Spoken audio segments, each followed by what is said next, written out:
Go FM 88.4, première radio d'information en République démocratique du Congo. Conflit Teke et Yaka à plus ou moins 150 km de Kinshasa. L'Assemblée provinciale frappe à la porte du président de l'Assemblée nationale, Godin Poyi, qui a conduit la délégation chez Mbosso Kodia Pwanga, à observer un laisser-aller dans la gestion de cette crise. Top Congo FM. Deuxième journée des activités paralysées à Beni à l'appel de la société civile. Action initiée pour protester contre l'insécurité dans la ville où les vols des bandits armés se multiplient.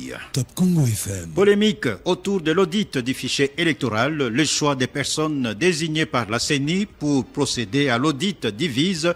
Pour Dieudonné Mouchagaloussa du panel des experts de la société civile, la désignation par la commission électorale des membres de cette équipe d'audit pose un sérieux problème de confiance. Top Congo FM. Qui trouve des solutions aux problèmes des Congolais qui revendiquent leurs droits?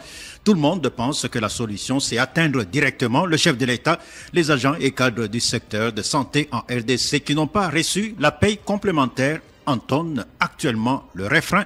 Qui fait quoi, où, quand, comment et pourquoi? Tout de suite, le journal. Top Congo FM, le journal vous est présenté par Roger Kalala. Bienvenue à bonnes conditions d'écoute.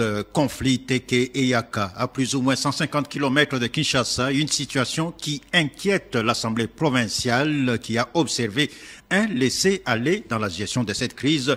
Le bureau conduit par son président Godin Poyi a rencontré hier soir le président de l'Assemblée nationale, détaille Osé Manzanza. Face à la montée de l'insécurité dans la partie est de la capitale, vers les plateaux de Bateke avec l'apparition de la milice Mobondo, les membres du bureau et députés provinciaux de Kinshasa s'en préoccupent. Ils sollicitent l'implication personnelle du président de l'Assemblée nationale, Christophe Mbosso Kodia, dans le processus de recherche de la paix. Godin Poyi est président de l'Assemblée provinciale de Kinshasa.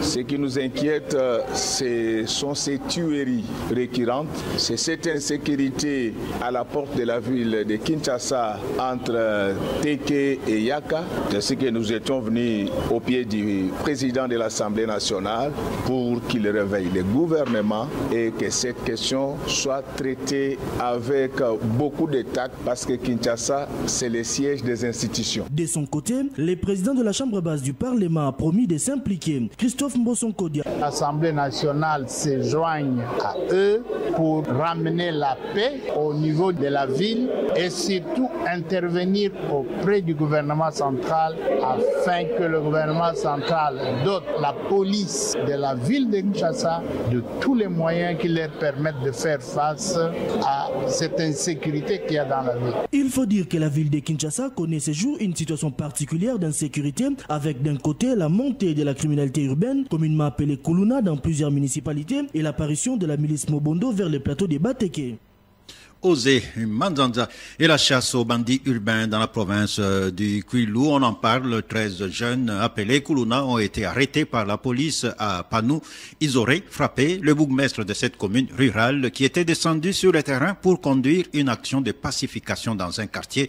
Pour le moment, la police est à la recherche des meneurs, mais plusieurs jeunes ont pris fuite d'après le coordonnateur de la nouvelle société civile. Pour Arsène Kassi, les opérations policières doivent être intensifiées pour rétablir la paix dans cette commune. Arsène Kassiama au téléphone de Jonathan Messa. C'est un groupe de Kuluna qui ont semé vraiment la panique dans la commune rurale de Panou, juste au nord d'Idiofa. Ils ont fait la désolation, ils ont même frappé le bourgmestre de la commune. La police de là, les soutiens de là étaient incapables et c'est comme ça qu'Idiofa est descendu au secours et puis ils ont procédé à l'arrestation de 13 personnes. Parmi les 13, il y a 2 femmes et elles étaient présentées hier. À la base, c'était quoi? Il y a un Kuluna qui était arrêté, qui était le roi de ce Kuluna-là. On l'appelait roi. Quand il était arrêté, il est lâché par le parquet. En rentrant là-bas, on devait l'accueillir. C'est juste quand on voulait l'accueillir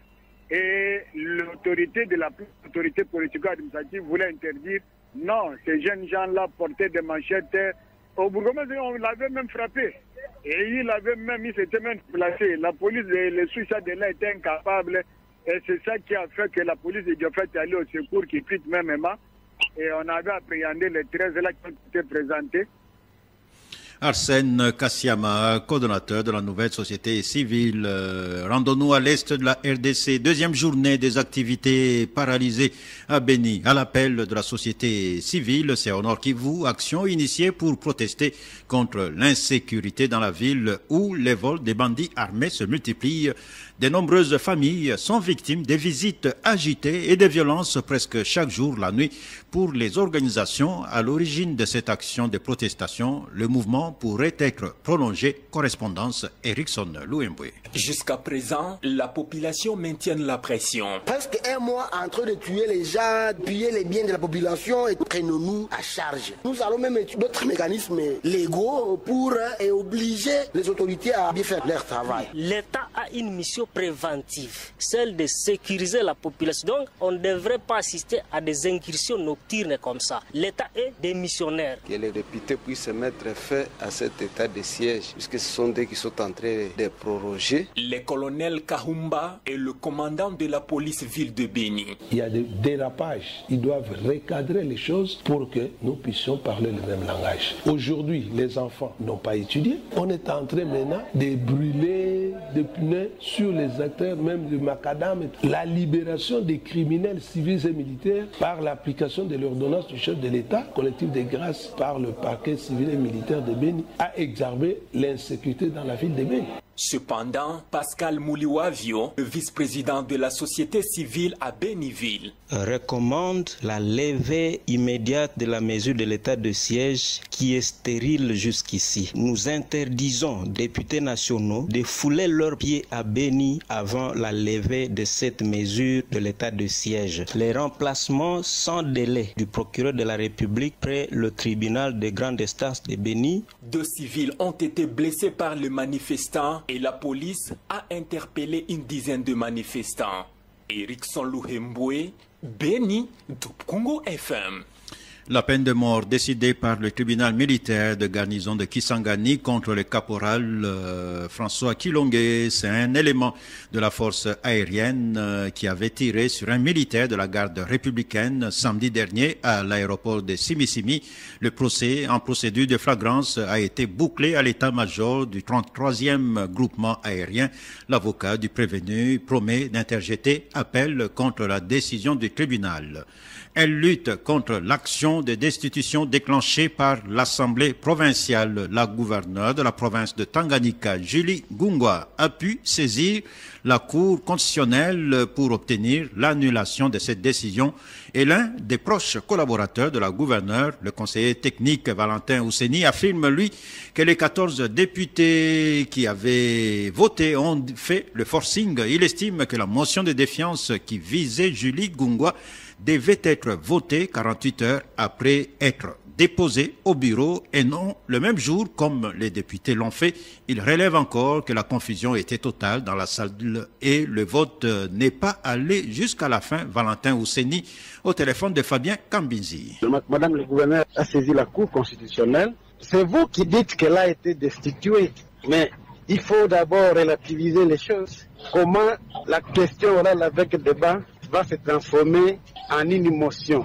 Et la motion va être déposée le même jour, traitée le même jour et votée le même jour. Ça ne se fait jamais, ça ne se fait nulle part. Le règlement intérieur lui-même de l'Assemblée provinciale de Tanganyika, dans ses dispositions de l'article 204, il dit: lorsque vous désirez déposer une motion contre le gouvernement, vous l'adressez au bureau, lequel bureau va le transmettre à qui des droits, et celui qui reçoit la motion peut répondre 48 heures après. Ça, c'est le règlement intérieur de l'Assemblée provinciale de Tanganyika. Comment le président de l'Assemblée, il peut recevoir la motion en pleine plénière, ce qu'eux-mêmes ont appelé plénière, il reçoit la motion, il soumet la motion à la discussion, et puis il soumet la motion au vote. Ça ne se fait pas. Pour qu'on puisse annuler ce PV. Ce PV qui était fait, c'est un PV établi au bureau, parce que le vote lui-même, il n'a pas fini. Les votes, ils ont commencé par voter. Au 6e votant, il y a eu des échauffourées, il y a eu des troubles. Vous-même, vous étiez témoin, vous étiez dans la salle. Ça sera un samedi des manifestations de l'opposition, mais également des partis de l'Union sacrée. Et oui, il y a la dynamique progressiste qui projette également une marche, mais cette fois-ci, le 25 mai, pour soutenir les élections qui doivent être organisées dans le délai constitutionnel. Décision prise à l'issue d'une réunion de la conférence des présidents de cette plateforme qui se revendique de l'opposition républicaine. Écoutez John Koudia, président national de COPACO et membre de la DIPRO, des propos recueillis par Rémi Mulingati. Nous allons marcher pour, premièrement, soutenir le processus électoral. En second lieu, exiger la tenue des élections dans le délai constitutionnel, point barre. L'opposition étant les gardiens de la Constitution, nous sommes l'œil et l'oreille de la population. Voilà le but de notre marche de ce jeudi 25 mai 2023 à 10h. La population congolaise a beaucoup souffert et nous connaissons très bien tout ce qui se passe dans notre pays. La sécurité, le social, nous n'allons pas accorder ne serait-ce qu'une seconde, sinon une petite ouverture aux ennemis de la République démocratique du Congo, en vue de solliciter les dialogues, sinon les glissements. Le 20 décembre, nous voulons qu'il y ait élection. Nous appelons Congolais et Congolaises à Kinshasa, tout comme sur toute l'étendue du territoire national, ce jeudi 25 mai 2023, dans le riz de Kinshasa, pour soutenir le processus électoral et la tenue des élections dans le délai constitutionnel. Oui, il y a également d'autres groupes qui se préparent aux élections et eux, ils ont tenu leur congrès à Lubumbashi. Il s'agit des membres du parti, la coalition républicaine pour la démocratie et le fédéralisme. Les participants aux travaux ont désigné le député provincial Juvenal Kitunga Lugoma pour diriger le parti. Cet ancien vice-président national de l'UNAFEC de Antoine Gabriel Kyungu Akumanza a été choisi après désistement de Nyembo Kimuni Lucien. Explication patient Lukusa. Selon Shumo Kangula, premier vice-président national, le député provincial Juvenal Kitunga Lugoma a été désigné président national du parti politique, la coalition républicaine pour la démocratie et le fédéralisme à l'issue du congrès. Dans sa lettre rendue publique samedi et parvenue à Top Congo, le premier vice-président national précise que la décision de désignation de l'honorable Juvenal Kitunga à la tête de ce parti membre de l'Union sacrée de Félix Tshisekedi a été prise après le désistement de Nyembo Kimuni Lucien, président national. Vu l'urgence et la nécessité, décide, article 1er, est désigné président national de la coalition républicaine pour la démocratie et le fédéralisme sous réserve du congrès national du parti, l'honorable Juvenal Kitunga Lugoma. Article 2, le secrétaire général est chargé de l'exécution de la présente décision qui prend ses effets à la date de sa signature. Renseigne ces documents. Rappelons que le député Juvenal Kitunga avait quitté l'UNAFEC de fait Antoine Gabriel Kyungu Akumanza le 26 avril dernier après avoir passé plus de 30 ans aux côtés de celui qu'on appelait Baba Wakata. Selon lui, son départ de l'UNAFEC a été exécuté après le silence constaté dans le chef du président national de cette formation politique face à sa lettre d'explication. Il avait adhéré à la coalition républicaine pour la démocratie et le fédéralisme le jeudi 11 mai dernier avant d'être placé finalement à la tête de cette formation politique le samedi. La CRDF a été créée depuis 2018 en République démocratique du Congo. Lubumbashi, Patient Lukusa pour Top Congo FM. Et un nouveau regroupement politique créé quelques mois avant les élections prévues avant la fin de cette année en RDC. Il s'agit de l'Alliance et l'Action pour l'État des droits à eux, en sigle, lors de la signature de la charte d'engagement de ce regroupement politique. Le secrétaire général adjoint et porte-parole de la NAD, du parti NAD, Maître Venant Atibou, a fait savoir que l'objectif principal de ce regroupement est de donner une nouvelle impulsion à tous ses membres afin d'atteindre le seuil électoral. On l'écoute au micro de Rémi Mulingati. Désormais, nous avons un nouveau regroupement qui s'appelle AE, Alliance et Action pour l'État des droits. C'est en perspective des élections qui auront lieu en décembre de cette année. Vous allez vous rendre compte que la CENI vient de terminer son opération d'enrôlement des électeurs. Il n'est pas facile pour qu'un seul parti politique réunisse ces seuils-là par rapport aux fichiers que la CENI nous présente aujourd'hui.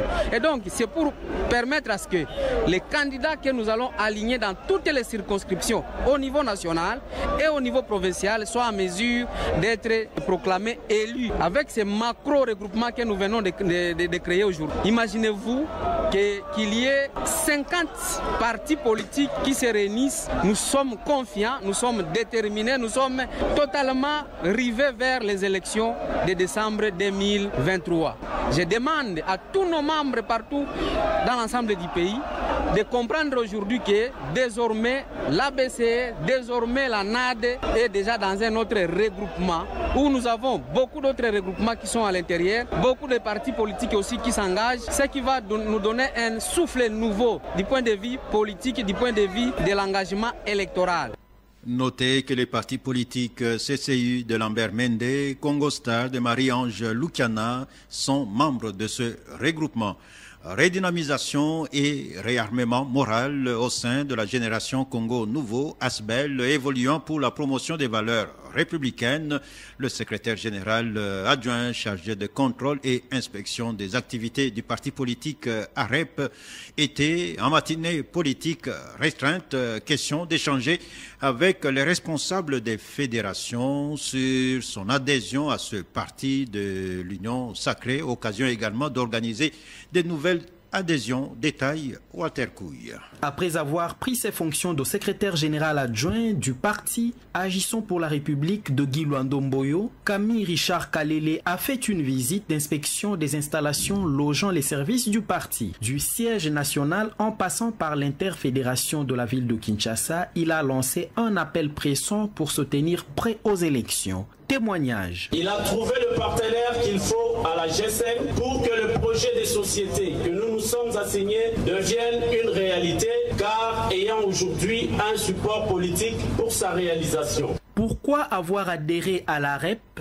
Camille Richard Kalele a, devant les membres de Génération Congo Nouveau, expliqué le sens de son acte d'adhésion à ce parti. Vision partagée par ses membres qui ont manifesté l'intention de suivre leur leader, Richard Camille Kalele. Tellement que les gens sont contents d'avoir son Excellence Guy Luandomboyo comme président national, alors cela nous a davantage réjouis. Et vous avez vu l'engouement et la joie qui a régné dans les chefs et tous les cadres qui ont pris part à cette activité d'aujourd'hui.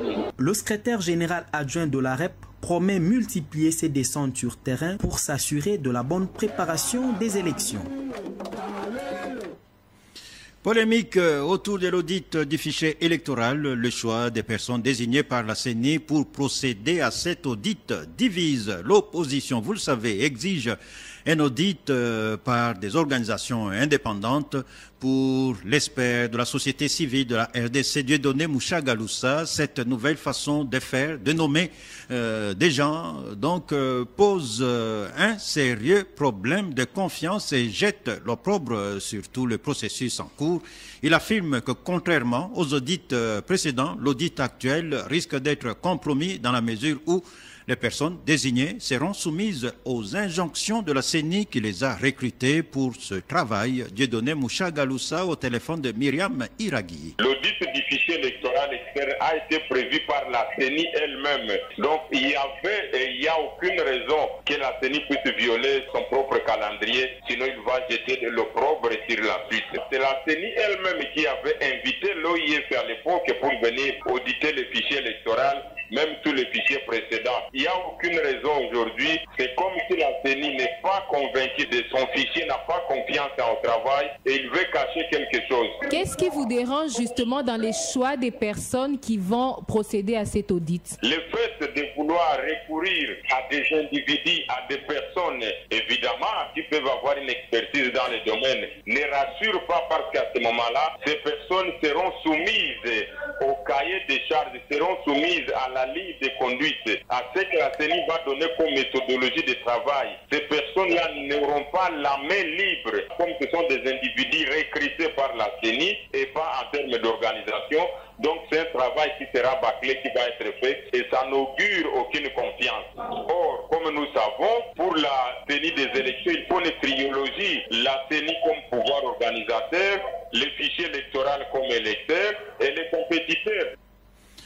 Décaissement des enveloppes destinées à la RDC dans le cadre du programme avec le FMI Le parti Burek réagit aux propos ou aux communiqués des leaders de l'opposition qui ont adressé une correspondance à la présidente du Fonds monétaire international. Dans cette correspondance, Moïse Katumbi, Matata Pogno, Delis Essanga et Martin Fayoulou ont demandé au FMI d'initier un audit sur la destination réelle de tous les décaissements en faveur de la RDC. Malgré cela, la situation sociale demeure précaire, disent-ils.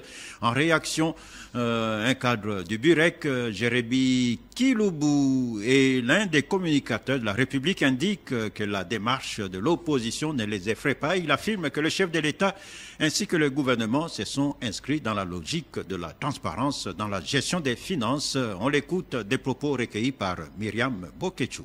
Nous avons appris avec stupéfaction cette nouvelle façon de faire des 4 leaders de l'opposition qui sollicitent l'audit des fonds en destination de la RDC, des différents bailleurs. Cela ne nous effraie pas, étant donné que le chef de l'État et son gouvernement se sont inscrits dans la logique de la transparence dans la gestion des finances publiques. Raison pour laquelle, vous pouvez les constater avec moi, aujourd'hui l'IGF qui était étouffé à l'époque de Matata Pogno, qui nous chante aujourd'hui le leadership, est à l'œuvre pour réaliser les patrouilles financières dans les grands dossiers qui a fait perdu à l'État congolais des milliards de dollars, dont les dossiers 6 communes, le dossier Bukanga-Lonzo, les 5 chantiers, le fictif dans la fonction publique et j'en passe. Cela n'est pas en réalité leur motivation, madame. Leur motivation, c'est d'instaurer les chaos pour opposer le chef de l'État avec sa population et ses partenaires. Ils sont très mal à l'aise quand ils voient le budget de l'État passer de 4,5 milliards à 16 milliards à l'aide des réformes qui sont mises en place au niveau du ministère des Finances. Ils sont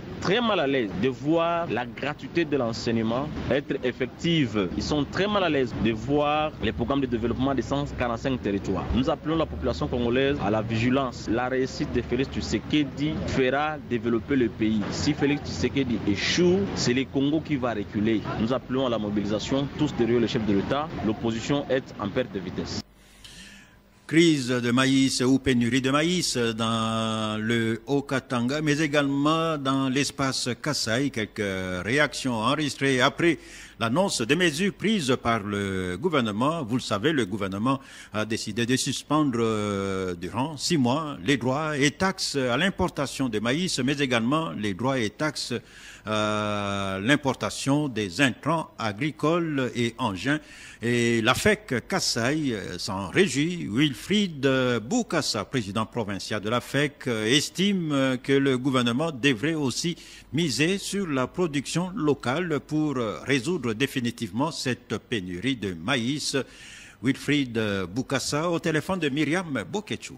Ce sont des mesures sanitaires qui vont quand même contribuer à la régulation des prix et même d'approvisionnement de maïs sur le marché. Et surtout que le maïs est considéré comme étant un aliment de base pour les grands Kasaï et pour les grands Katanga. Les opérateurs économiques seront motivés pour ceux-là qui importaient la farine de la Zambie, parfois de la Tanzanie. L'offre va augmenter par rapport à la demande. Certainement, les prix vont baisser.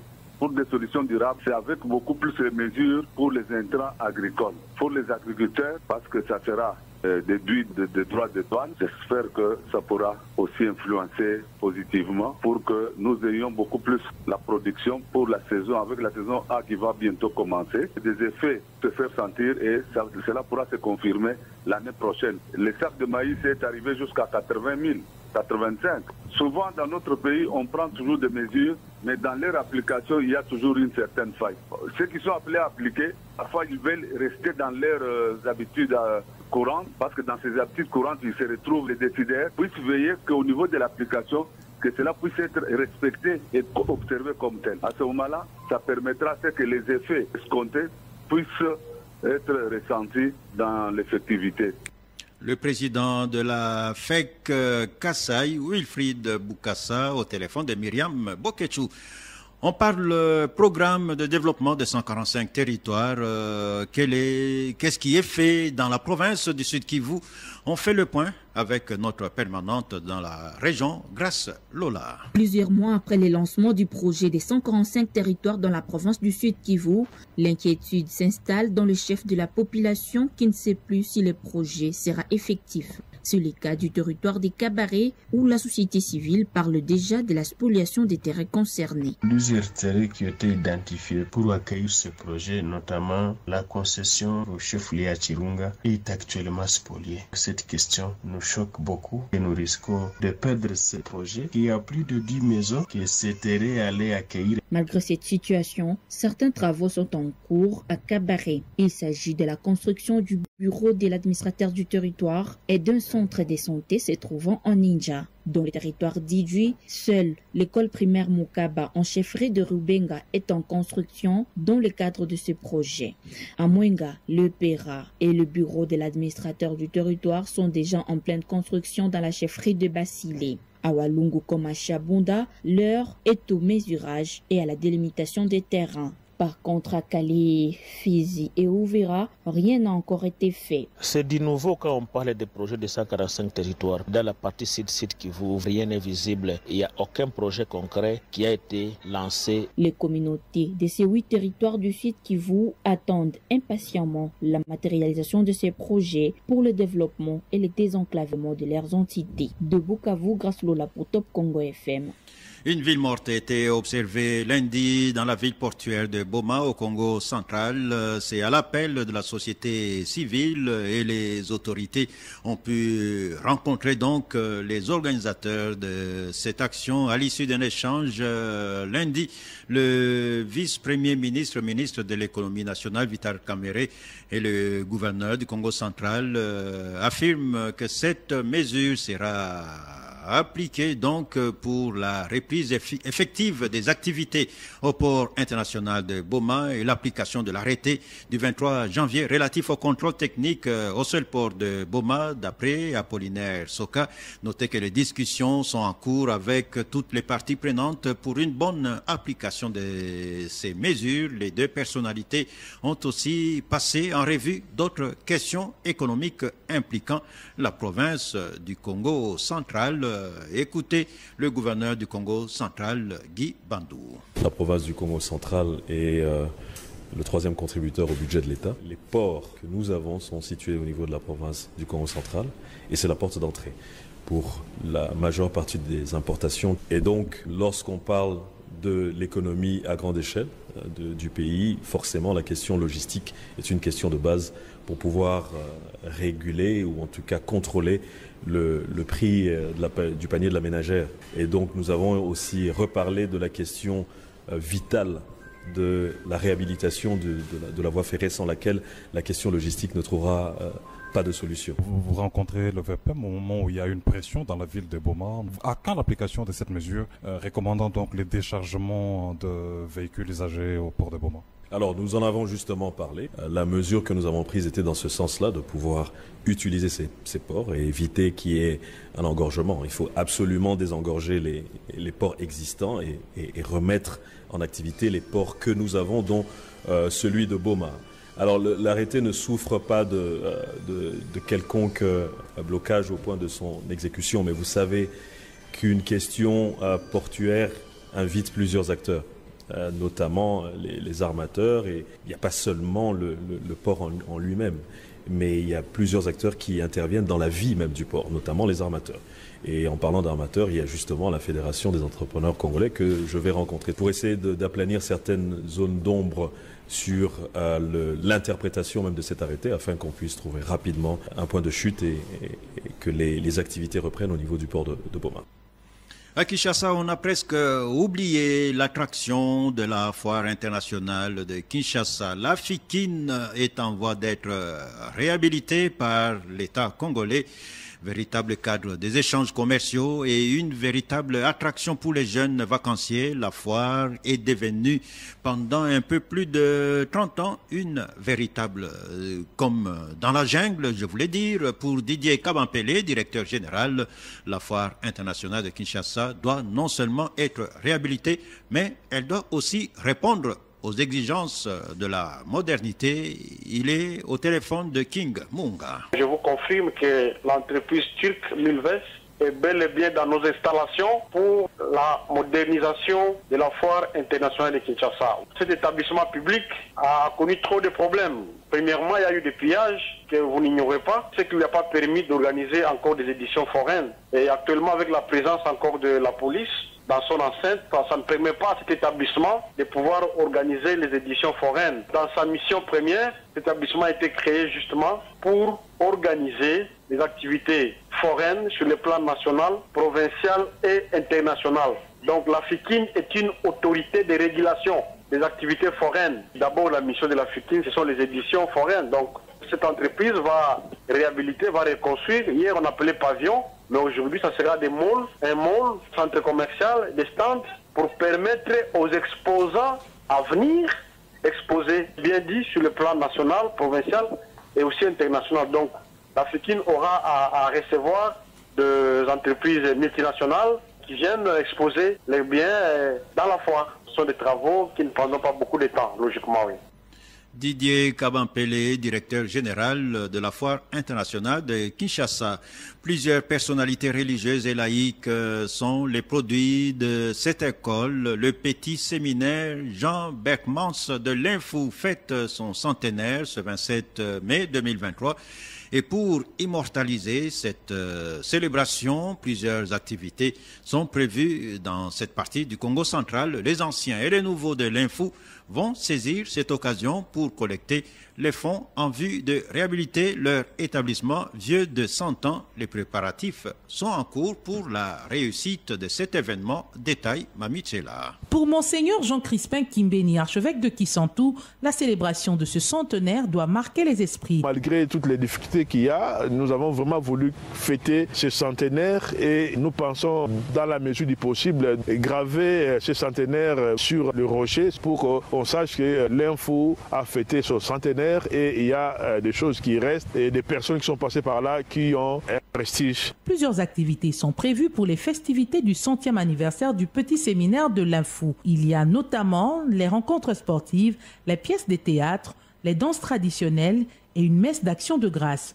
Abbé Ignace Magloire Nkoutou est le coordonnateur du centenaire du petit séminaire de l'Info. La grande activité commence vendredi avec l'arrivée de nos autres. Début après-midi, nous avons la rencontre sportive qui est prévue entre les anciens, le vieux et le jeune. Et puis nous avons des conférences. Et puis vient la grande soirée culturelle. Et le samedi 27, c'est le jour de la clôture. Nous avons la messe d'action des grâces. Et puis viennent tous les moments de convivialité. La célébration de ce centenaire est aussi l'occasion de penser à la réhabilitation des bâtiments. Une collecte des fonds est organisée. Abbé Ignace Magloire Nkoutou. Nous avons conçu un cahier de charges qui répond essentiellement le besoin qui présente le séminaire, le bâtiment, les plafonds, la toiture, le dortoir, le problème d'énergie et les problèmes d'eau. Pour toutes ces personnes qui voudraient bien nous venir en aide, ils peuvent bien noter ces contacts, puis c'est 243 089 97 88 285. Le petit séminaire de l'Info a formé plusieurs personnalités, dont Monseigneur Pierre Kimbondo, premier évêque noir de la deuxième évangélisation, l'abbé Jean Loya, l'un des pionniers de l'indépendance, le père Pierre Boka, compositeur de l'hymne national Le Debout congolais, le bâtonnier Matadi Wamba et tant d'autres.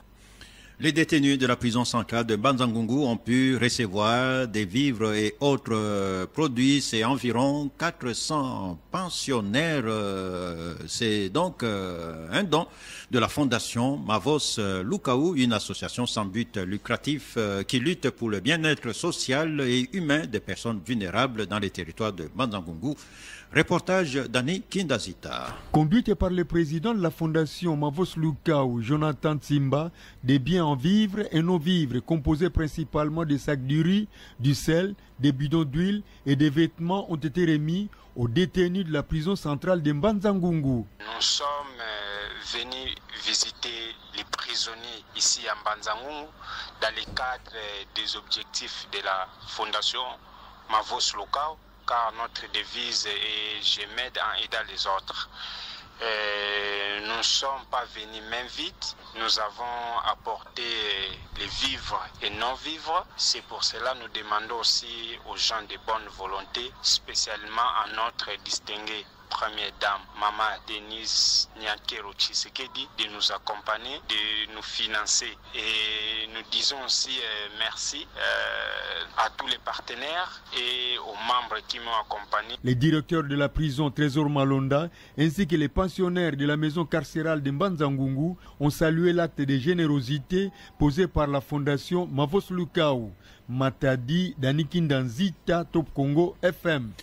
Encore une route qui va relier la RDC à la Zambie, c'est la route Kasumbalesa-Mokambo-Sakanya dans le Haut-Katanga.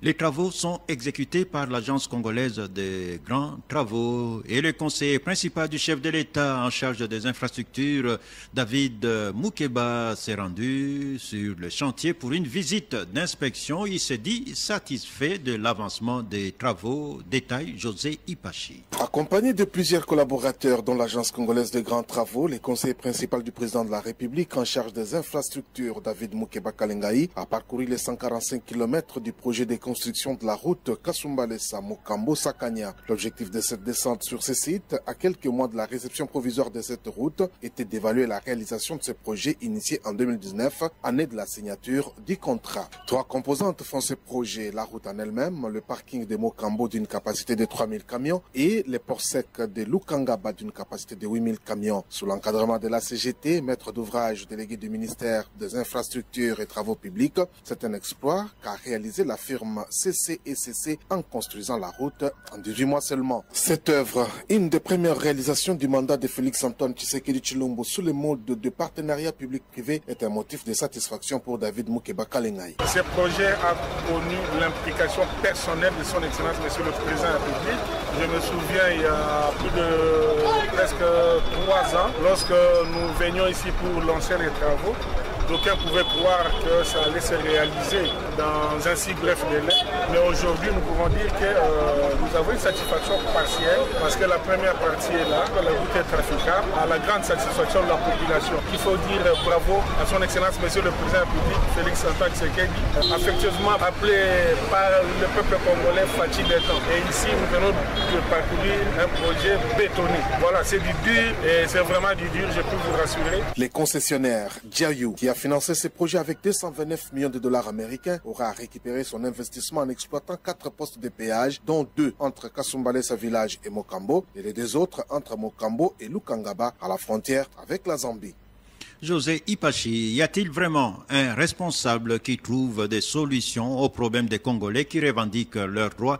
Tout le monde pense que la solution, c'est atteindre directement le chef de l'État. Les agents et cadres du secteur de santé en RDC espèrent une paye complémentaire. Depuis quelques mois, ils ont repris ce refrain. Ils ont constaté que les accords signés aux négociations des Bibois 3 entre le gouvernement et le banc syndical ne sont pas respectés.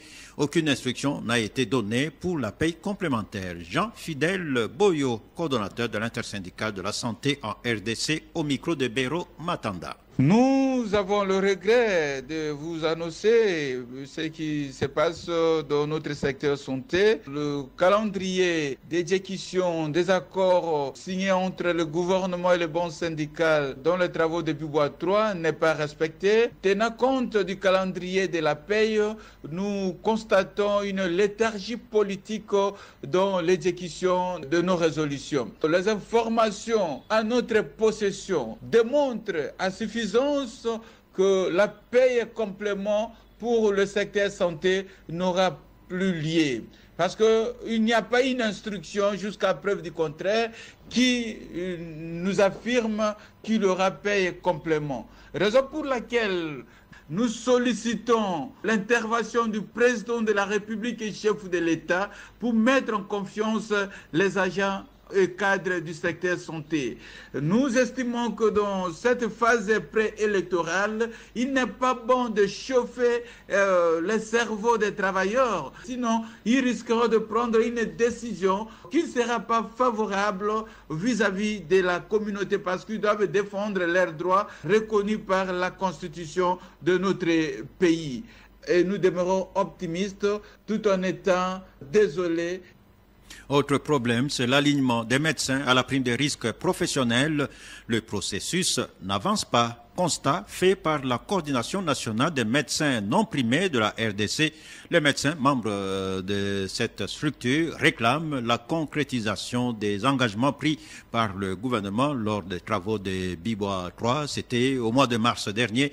Dr Fiston Mousselefou, coordonnateur national, rappelle que lors de ces travaux, le gouvernement avait pris l'engagement d'aligner à la prime de risque professionnel de manière progressive les médecins non primés en raison de 800 médecins par trimestre à partir du deuxième trimestre 2023. Malheureusement, rien n'est fait jusqu'à ce jour. On l'écoute, des propos recueillis par Peggy Wabeno. Nous, en tant que médecins non primés, nous sommes sidérés de constater que le processus d'alignement à la prime des risques de manière ininterrompue, tel que prôné par le président de la République, est bloqué, complètement bloqué. Le blocage se trouve à quel niveau, nous ne savons pas. Personne n'est en mesure de nous dire avec exactitude où se trouve le blocage et quelles sont les solutions idoines pour lever ces blocages-là. Alors, nous avons constaté que les instances compétentes qui sont censées gérer ces dossiers ne sont pas en mesure de les faire. Alors nous avons décidé en tant que médecins non primés de nous prendre en charge nous-mêmes en allant voir le président de la République, le père de la nation. Nous irons le voir, nous lui dirons carrément que le médecin non primé continue à croupir dans